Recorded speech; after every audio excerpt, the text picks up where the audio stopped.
달라지기 시작했습니다. 정말로 가치 있는 아름다운 여인으로 바꾸어지기 시작했습니다. 그 이야기를 했다고 합니다. 저는 이 이야기를 들으면서 먼 나라 이야기가 아니라고 봅니다. 오늘 우리의 삶에 적용할 수 있는 내용입니다. 우리 그리스도인은 어떤 사람들입니까? 우리 하나님의 자녀, 천국의 시민권자로 입적되기까지 우리의 존재 가치는 암소 8마리와 비교할 수 있겠습니까? 우리의 존재는 예수님의 생명값이 지불된 존재입니다. 십자가에서 자신의 몸을 버리시고 화목제물 되심으로 우리를 죄의 종에서 의의 사람으로 하나님의 자녀 만드신 예수님의 피값이 우리 인생의 가치입니다. 그래서 우리는 오늘 예배 드릴 때 존귀한 그리스도인으로 하나님 앞에 나가야 할 줄로 믿습니다. 우리 이렇게 한번 말해 줍시다. 우리는 예수님 짜리 인생입니다. 당신은 존귀한 사람입니다. 축복합니다. 할렐루야. 우리 모두 날마다 예수님 짜리 인생으로 존귀한 삶을 사시기를 축원합니다. 시편 62편은 다윗의 시입니다.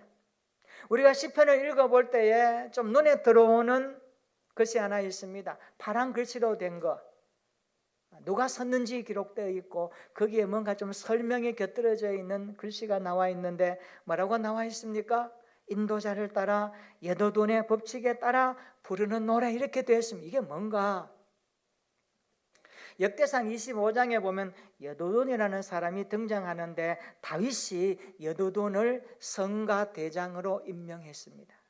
그러니까 적어도 여도돈 그러면 찬양하는 데 있어서 굉장한 은사가 탁월하고, 이 여도돈은 시를 하나 들으면 거기에 곡을 붙여서 멋진 노래를 만들 수 있는 탁월한 사람이라는 것을 우리가 추측할 수 있습니다. 그래서 시편에 보면 여도돈의 법칙에 따라 부르는 노래가 간간히 나옵니다. 오늘 본문은 사무엘하 15장의 배경을 근거로 합니다. 사무엘하 15장에 보면 우리가 충격적인 이야기 하나를 듣죠. 다윗이 왕으로 있을 때 그 아들 압살롬이 반역하는 이야기가 사무엘하 15장에 기록되어 있습니다. 그래서 다윗이 쫓겨가면서 시를 썼는데 그 시가 바로 시편 62편인데 성경은 이 시를 가리켜서 비탄시다고 그렇게 이름을 붙입니다. 비탄시 아시죠? 마음이 너무 아프고 괴롭고 슬픈 상황 속에서 다윗이 글을 쓰면서 하나님 앞에 나갔던 겁니다. 당시의 상황이 얼마나 힘들었는지 다윗이 이렇게 표현합니다. 넘어지는 담과 흔들리는 울타리 같도다, 이런 표현들이 나옵니다. 3절 한번 보세요. 우리 3절 한번 읽어볼까요? 다 같이 시작. 넘어지는 담과 흔들리는 울타리 같이 사람을 죽이려고 너희가 일제히 공격하기를 언제까지 하려느냐. 아멘. 원수들이 다윗을 일제히 공격합니다. 다윗은 일제히 공격하는 원수들 앞에서 자신이 넘어지는 담처럼 보였던 겁니다. 울타리같이 흔들리는 담처럼 보였습니다. 큰 무리를 실은 대적자들이 다윗을 공격하며 죽이려고 달려옵니다. 다윗의 인생이 언제 무너질지 모르는 위급 상황에 처했음을 그는 시로 우리에게 그 당시의 자신의 심정을 그렇게 표현하고 있습니다. 4절 한번 보세요. 원수들이 어떻게 합니까? 왕을 높은 자리에서 어떻게 하면 끌어내릴까를 궁리하고 있습니다. 마음속으로 저주를 퍼붓고 있습니다. 입으로는 축복을 말하지만 마음속에는 저주가 가득한 사람입니다. 겉과 속이 다르다. 이것을 이중성이라고 말하죠. 9절 한번 보세요. 다윗이 탄식합니다. 아 슬프도다. 아 슬프도다. 사람은 입김이며 인생도 속임수이니 저울에 달면 그들은 입김보다 가볍다. 그렇게 말합니다. 여기서 우리는 인간의 실체를 볼 수가 있습니다. 다윗이 사실 인간의 실체를 우리에게 경험한 것을 보여줍니다. 사람은 입김이며 이렇게 말합니다. 저울에 달면 입김보다 가벼운 것이 인생입니다. 맞습니다. 우리는 흙먼지로 흙에서 지음받은 인생입니다. 흙먼지입니다. 날아갑니다. 바람에. 우리 인생은요, 연약한 존재입니다. 불면 날아갈 수밖에 없는 흙먼지로 만들어진 인생이 우리입니다. 인간은 한 번의 입김, 숨과 같이 가벼운 존재라는 것을 우리에게 말해주죠. 계속해서 뭐라고 합니까? 인생은 속임수다, 그래 말합니다. 맞습니다. 오늘 세상을 보십시오. 속고 속이는 삶의 연속선상에 있습니다. 10절에도 말합니다. 인간은 포악합니다. 얼마나 포악합니까? 자신의 목적을 이루기 위해서 폭력의 희망을 거는 사람들이 많다는 것입니다. 수단과 방법을 가리지 아니하고 사람의 생명도 가리지 아니하고 인격 존중하지 아니하고 함부라는 시대에 우리는 살고 있지 않습니까? 인간은 탈취합니다. 압살롬과 그 무리들은 헛된 욕망, 욕심에 눈이 멀어서 무력을 사용하여 왕을 그 자리에서 끌어내리려고 하고 있습니다. 인간은 재물에 관심이 많다고 말합니다. 지금도 이 땅에는 재물 때문에 상처와 아픔이 끊이질 않고 있습니다. 그래서 바울은 이렇게 고면합니다. 돈을 사랑함이 일만하게 뿌리가 되느니라고 경고하고 있습니다. 결국 인간은 의지할 대상이 못 된다라고 다윗은 가르쳐 줍니다. 연약한 인간은 의지할 대상이 못 됩니다. 그래서 시인은 이렇게 말합니다. 시편 146편 3절에 보면 귀인을 의지하지 말며 도울 힘이 없는 인생도 의지하지 말지니라고 말씀합니다. 인생은 그렇다는 겁니다. 이사야 선지자도 이사야 2장 22절에 말합니다. 너희는 인생을 의지하지 말라. 그의 호흡은 코에 있나니 새말 가치가 어디에 있느냐. 너희는 인생을 의지하지 말라. 그의 호흡은 코에 있느니라. 우리가 숨쉬고 있으니까 인생답지요. 코의 호흡이 끊어지면 끝나는 겁니다. 이게 인생이거든요. 그러면 어떻게 해야 될까? 그래서 다윗은 하나님을 바라보기 시작합니다. 하나님을 향하기 시작합니다. 이게 다윗의 신앙의 출발점이었습니다. 1절 한번 보세요. 나의 영혼이 잠잠히 하나님만 바라며. 5절에도 말합니다. 나의 영혼아 잠잠히 하나님만 바라라. 이게 뭡니까? 자기 자신을 향한 독백이죠. 그러니 너 어떻게 할 거야? 도울 힘이 없는 인생을 의지할 거니? 환경 의지할 거야? 물질 의지할 거야? 아니더라. 사람은 속인다. 사람은 힘이 없다. 사람은 취한다. 사람은 갈취한다. 도울 힘이 없는 인생 의지하면 너도 똑같이 그 인생과 함께 떨어진다는 것을 다윗은 알았던 겁니다. 그래서 자기 자신한테 이렇게 독백하는 겁니다. 나의 영혼아 잠잠히 하나님만 바라볼래? 이런 뜻입니다. 여기 하나님만이라는 이 단어에 주목해야 됩니다. 하나님만이라고 그럽니다. 하나님만. 이것은요 엘로힘이라는 단어인데 방향을 나타내는 엘이요 하나님의 이름인 엘로힘과 결합된 전치사구입니다. 이런 뜻입니다. 다윗은 자신의 영혼이 자신의 삶이 하나님을 향하고 있음을 고백하는 겁니다. 우리의 인생이 향하는 곳이 어디입니까? 사람에게 꿈이 있고 목표가 있고 삶의 가치가 다 있습니다. 그런데 그 사람이 향하는 목표와 의미와 삶의 가치, 꿈이 무엇인지를 보면 그 사람의 됨됨이를 추적할 수 있습니다. 여러분이 향하는 삶이 어디를 목표로 하고 있습니까? 적어도 우리는 오늘 이 말씀 앞에 설 때에 우리 인생이, 우리 영혼이 하나님을 향하여 나갔으면 좋겠습니다. 하나님을 향하여 방향을 가졌으면 좋겠습니다. 활을 쏘는 사람이 목표를 향하여 활 시위를 당기듯이 우리 인생의 목표가 하나님을 향하여 나아가는 출발이 되고 과정이 되고 도달점이 되었으면 좋겠습니다. 우리의 인생이 궁극적으로 도달해야 될 그 천국은 우리가 가야 할 최종 목적지입니다. 그것이 여러분의 향하는 목표가 되시기를 바랍니다. 오늘 다윗은 그것을 우리에게 나의 영혼아 잠잠히 하나님만 바라라 그렇게 고백하는 것입니다. 다윗은 고난과 역경 앞에서도 나의 영혼이 하나님을 바라봅니다. 파란만장한 경랑의 세월을 살면서도 하나님만 바라봅니다. 끝없는 도전과 핍박 앞에서도 나의 영혼은 하나님만 향하겠습니다.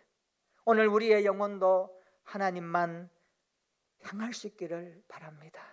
어려움이 있고 난관이 있고 아픔이 있는 현실이지만 나의 영혼이 하나님을 찾게 되기를 축원합니다. 나의 영혼이 하나님만 바라보는 예배가 되시기를 축원합니다. 그런데 내 영혼이 하나님을 바라보는 데에는 이유가 있어야 됩니다.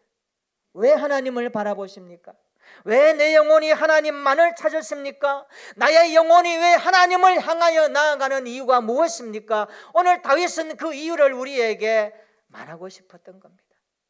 오늘 말씀은 우리에게 나의 영혼이 하나님만 바라는 이유를 설파하고 있습니다. 그것이 무엇일까요? 첫째로 나의 영혼이 하나님만 바라는 이유는 구원이 하나님에게서 나오기 때문입니다. 나의 영혼이 하나님만 바라는 이유는요, 구원이 그분에게서 오기 때문에 우리는 하나님만 바라보아야 합니다. 여러분, 세상에는 많은 종교가 있습니다. 그 종교는 나름대로의 구원관을 가집니다. 오늘 종교 다원주의자들은 이렇게 말합니다. 구원이라는 산의 정상을 올라가기 위해서는 여러 가지 등산로가 있다고 말합니다. 그래서 이런 길을 저런 길을 가도 그 구원의 정상에 도달하면 된다라고 가르칩니다. 그들이 주장하는 것처럼 많은 종교가 다 구원에 이를 수 있는 것일까요? 아닙니다.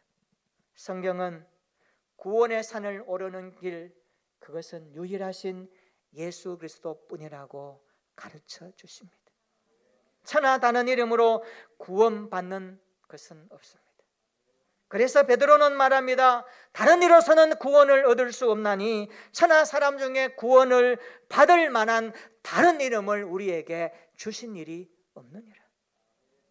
오직 한 분이신 예수 그리스도만이 구원의 길이십니다. 예수께서 이르시되 나는 길이요 진리요 생명이니 나로 말미암지 않고는 아버지께로 올 자가 없다라고 말씀하셨습니다. 그래서 하나님께로 가는 길은 오직 유일하신 예수님뿐입니다. 그래서 하나님의 구원 방법은 예수 그리스도이십니다. 하나님은 우리를 위하여 아들 예수님을 보내주셨습니다. 예수님은 우리의 구원을 위하여 십자가를 짊어지셨습니다. 그래서 구원의 출처는 하나님이십니다. 1절 한번 읽어볼까요? 1절 다윗은 이렇게 고백합니다. 1절 시작. 나의 영혼이 잠잠히 하나님만 바라며 나의 구원이 그에게서 나오는도다. 아멘. 이것이 우리가 하나님을 바라보는 이유입니다. 오늘 시장 사람들이 묻고 이렇게 말하십시오. 당신은 왜 하나님을 믿습니까? 왜 예수를 믿습니까? 간단합니다. 그분에게서 구원이 나오기 때문입니다. 내 영혼이 하나님을 바라보는 것은, 하나님을 앙몽하는 것은, 하나님을 향하여 나가는 것은 구원이 그에게서 나오기 때문입니다. 당신도 그분을 바라보아야 합니다. 당신도 그분을 의지해야 됩니다. 당신도 그분을 믿어야 합니다. 그럴 때 당신에게 구원이 임하는 것입니다. 이것이 기독교 복음입니다. 다윗은 고난과 역경 앞에서 구원의 내시는 하나님만 잠잠히 바라봅니다. 우리도 잠잠히 하나님만 바라보는 삶이 되시기를 축원합니다. 예수 그리스도를 통하여 십자가에 그분을 내어놓으시고 우리를 구원해 내시는 하나님의 구원을 잠잠히 바라보는 우리의 신앙이 되시기를 축원합니다. 다윗은 분명히 고백합니다. 나의 영혼이 잠잠히 하나님만 바라며 나의 구원이 그에게서 나오는도다. 두 번째로 나의 영혼이 하나님만 바라는 것은요, 진정한 소망이 하나님에게서 나오기 때문입니다. 5절 한번 읽어볼까요? 5절에 다윗은 이렇게 고백합니다. 시작. 나의 영혼아 잠잠히 하나님만 바라라. 물은 나의 소망이 그로부터 나오는도다. 아멘. 우리는 이 구절에서 소망의 뿌리가 어디에 있는가를 알 수가 있습니다. 소망은 하나님으로부터 나옵니다. 소망의 출처도 하나님이십니다. 다윗은 시편 39편 7절에 계속해서 이렇게 고백합니다. 주여 이제 내가 무엇을 바라리요? 잘 보세요. 이제 내가 무엇을 바라리요? 이 속에 뭐가 들어있습니까? 다윗의 인생의 파란만장한 내용들이 포함되어 있습니다. 주여 그러면 내가 이제 무엇을 바라야 되겠습니까? 때로는 내가 인생을 바라기도 했고 세상을 바라보기도 했고 여러 가지 환경 가운데 섰을 때 인간적인 계산과 기술을 가지고 살아왔던 내 인생을 나는 부인할 수 없습니다. 그러나 이제 무엇을 바라야 되겠습니까? 그는 고백합니다. 나의 소망은 주께 있나이다. 나의 소망이 땅에 있는 것이 아닙니다. 나의 소망은 주께로부터 있음을 고백하는 신앙입니다. 따라서 합시다. 진정한 소망이 하나님에게서 나옵니다. 확신할 수 있기를 축원합니다. 이 소망이 여러분의 가슴에, 여러분의 영혼에, 여러분의 인생길 가운데 드리워지기를 축원합니다. 그래서 그리스도인들은 소망의 사람이라고 말하는 겁니다. 이 소망이 어디서 왔습니까? 세상에서 온 것이 아닙니다. 하나님이 주신 소망입니다. 내 영혼아 잠잠히 하나님만 바라라. 물은 나의 소망이 그에게서 나오는도다. 그렇습니다. 진정한 소망은 하나님에게서 나옵니다. 진정한 소망 되시는 하나님을 만나는 인생이 되시기를 축원합니다. 그래서 예수 믿는 사람들의 특징이 뭡니까? 소망이 있는 거예요. 칠흑 같은 어둠이 있더라도 절망하지 않는 거예요. 왜요? 소망이 있기 때문에. 이 인생 지나가리라. 저 터널 끝이 오리라. 반드시 하나님의 약속은 이루어지리라. 나에게 구원을 주신 하나님, 그것이 소망이기 때문에 내 인생을 이끌어 가시는 하나님은요, 잘못되지 않다는 것을 알고 믿기 때문에 어렵고 힘든 상황이 오더라도 소망의 줄을 놓지 않습니다. 이런 신앙생활이 성경적인 그리스도인입니다. 저와 여러분들의 가슴 속에 하나님이 주신 소망의 줄이 견고하게 붙들려져 있기를 축원합니다. 그래서 소망은 힘을 주는 겁니다. 소망이 능력인 것입니다. 그래서 진정한 소망 되시는 하나님을 만나면요, 인생이 행복한 겁니다. 기쁨으로 살 수 있는 겁니다. 영국에 에드워드 모터라는 사람이 있었습니다. 그는 불행한 가정에서 태어났습니다. 그가 찾은 직장 하나는 철공소였습니다. 철공소 아시죠? 쇠만 지으며 두드리고 때려서 만들어내는 철공소에 취직을 했습니다. 에드워드 모터가 철공소에 취직해서 출근하고 일할 때에 늘 우울했습니다. 늘 슬펐습니다. 신세 타령했습니다. 내 인생은 왜 이럴까? 나는 왜 이럴까? 마지못해 일하며 하루하루 살아가기 시작합니다. 그런데 어느 날 전도를 받고 부흥 집회에 참석하게 됩니다. 많은 사람들이 모였습니다. 그때 영국에 부흥 운동이 일어나는 시대였거든요. 에드워드 모터는 첫날에 부흥 강사가 전하는 불같은 하나님의 말씀을 가슴에 부닥칩니다. 그리고 그 인생에 충격을 먹습니다. 내 인생이 뭔가? 내가 어떻게 살아야 될까? 그는 거기서 중생을 체험합니다. 거듭남을 체험합니다. 그리고 죄를 회개하며 눈물을 흘리며 하나님의 자녀가 되는 은혜를 경험하기 시작합니다. 그런데 부흥회가 끝나고 그는 이제 직장에 출근할 때 인생이 달라지기 시작합니다. 염려하던 인생에서, 불안하던 인생에서 그에게 기쁨이 생겼습니다. 즐거움이 생겼습니다. 삶의 이유가 생겼습니다. 소망이 생겼습니다. 그래서 망치를 들고 일할 때마다 그는 말합니다. 내 인생은 노래야. 내 인생은 감격이야 내 인생은 소망이야. 그러면서 그는 기쁨으로 열심히 일합니다. 그런데 시간이 많이 흘렀습니다. 세월이 많이 지났습니다. 그 철공소 주인 회장님이 나이를 많이 먹어서 은퇴하게 되었습니다. 이제 이 철공소를 누군가에게 맡겨야 되겠는데 사람을 찾아보니 눈에 들어오지 않습니다. 그런데 언제부터인가 에드워드 모토가 일할 때도 기쁨으로 일하고 즐거움으로 일하고 소망 가운데 성실하게 책임감으로 일하는 것을 보았어요. 그래서 그가 마음의 결정을 합니다. 이제 항상 기쁨과 소망으로 일하는 저 에드워드 모토에게 이 철공소를 맡겼던 겁니다. 에드워드 모토가 55세가 되었을 때 하나님의 돌보심으로 많은 재물을 얻습니다. 많은 물질을 확보하게 됩니다. 그가 하나님 앞에 기도하면서 하나님 주신 물질을 가지고 뭐 할까 고민하다가 마음의 감동을 받아 큰 교회당을 짓습니다. 그 교회당을 짓고 완공을 하고 입당 예배를 드리는데 얼마나 감격이 일어나는지 눈물이 앞을 가립니다. 에드워드 모토가 하나님 앞에 기도하면서 예배 드리는 중에 그날 감격의 은혜가 임해서 그 감격한 내용을 시로 만들어 글을 적었습니다.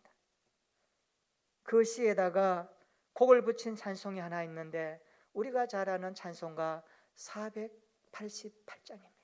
우리 한번 찾아볼까요? 찬송가 488장 에드워드 모토가 시를 져서 거기에 곡을 붙인 찬송인데요. 이런 가사죠. 이 몸의 소망 무언가 우리 주 예수 뿐일세.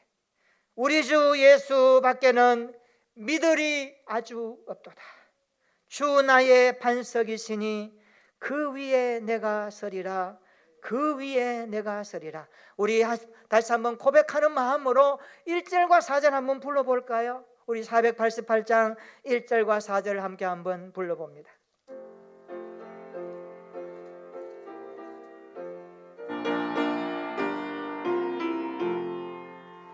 이 몸의 소망 무언가 우리 주 예수 뿐일세.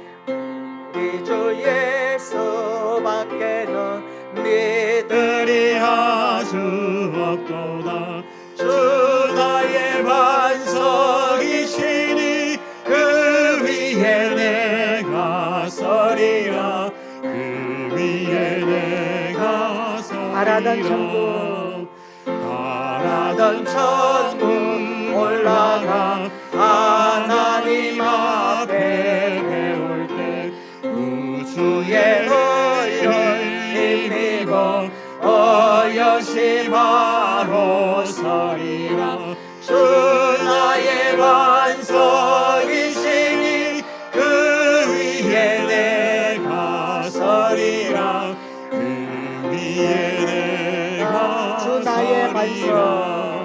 주 나의 반석이시니 그 위에 내가 서리라. 그 위에 내가 서리라. 아멘. 이 찬송이 여러분의 고백이 되고 찬송이 되고 삶이 되기를 축원합니다. 나의 영혼이 잠잠히 하나님만 바라라. 모른 나의 소망이 그로부터 나오는도다. 우리가 왜 하나님을 바랍니까? 세 번째 이유는요, 안전한 피난처가 하나님에게서 나오기 때문입니다. 사람은 누구나 안정하게 살기를 원합니다. 불안보다는 안정을 원합니다. 그래서 새들이 집을 지을 때에 살피는 환경이 안전한가를 먼저 찾는다고 합니다. 새들은 집을 지을 때 가장 안전한 곳에다가 집을 짓습니다. 군사 전문가들에 따르면요, 20세기 후반까지 가장 철통 같은 영공을 보유한 국가가 러시아였다고 합니다. 왜냐하면 러시아는 최첨단 레이저 장치와 적기를 정확히 격추시킬 수 있는 미사일을 보유하고 있었기 때문입니다. 가장 안전한 영공을 보유한 국가가 20세기 후반까지 러시아였습니다. 그런데 독일 청년 한 명이 경비행기를 타고 덴마크를 출발하여 러시아 땅에 들어갑니다. 크렘린 상궁을 몇 바퀴 돌다가 붉은 광장에 내리는 역사적 충격이 있었습니다. 그때 세상 사람들은 러시아를 향하여서 비웃음 지었습니다. 아니, 별거 아니네. 안전하지 않네. 러시아가 충격 먹죠. 러시아의 철통 같은 영공이 한 청년에 의해서 무참히 무너졌습니다. 여러분, 이 땅에 안전한 피난처가 있을까요? 가장 안전한 피난처가 어디일까요? 현대인들은 삶의 무게와 지쳐있는 모습을 쉬기 위해서 안전한 곳을 찾습니다. 사막의 오아시스와 같은 영적 피난처를 찾고 있습니다. 그곳이 어디일까요? 오늘 다윗은 우리에게 말해줍니다. 나의 영혼아, 잠잠히 하나님만 바라라. 무릇 나의 소망이 그로부터 나오는도다. 오직 그만이 나의 반석이시요 나의 구원이시요 나의 요새이시니 내가 흔들리지 아니하리로다. 하나님은 반석 같은 피난처가 되십니다. 하나님은 요새와 같은 피난처가 되십니다. 우리 인생의 가장 안전한 피난처가 하나님이 되십니다.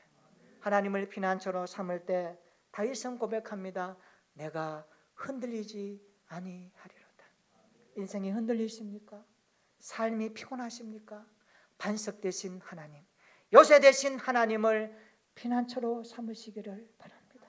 하나님, 내 인생의 성령으로 들어오셔서 내 삶에 좌정해 주시고 내 생각과 내 마음과 내 삶의 순간순간 장악하여 주시옵소서. 내 삶을 다스려 주시옵소서.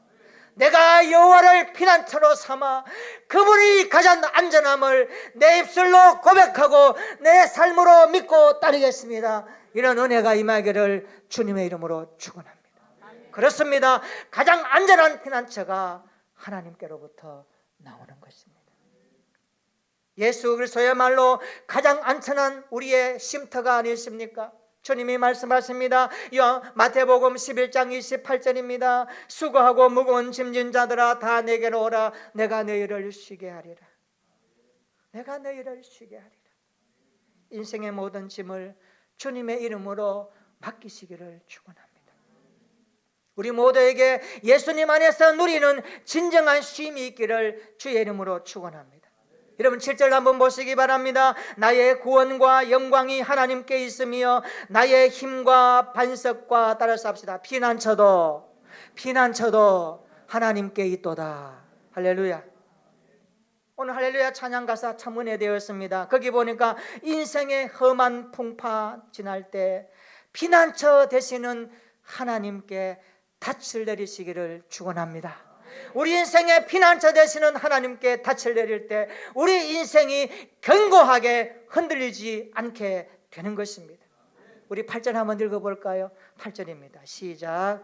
백성들아 시시로 그를 의지하고 그의 앞에 마음을 토하라. 하나님은 우리의 피난처시로다. 셀라. 아멘. 우리 인생의 안전한 피난처가 되시는 하나님을 의지하시기를 축원합니다. 그렇습니다. 우리 영혼이 잠잠히 하나님만 바라봅시다. 구원이 하나님에게서 나옵니다. 소망이 하나님에게서 나옵니다.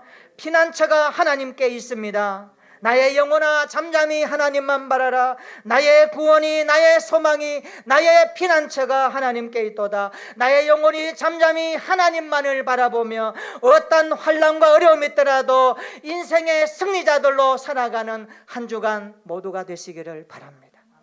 내 영혼이 하나님만 바라는 이유 세 가지 기억하십시오. 구원입니다. 소망입니다. 피난처 있습니다.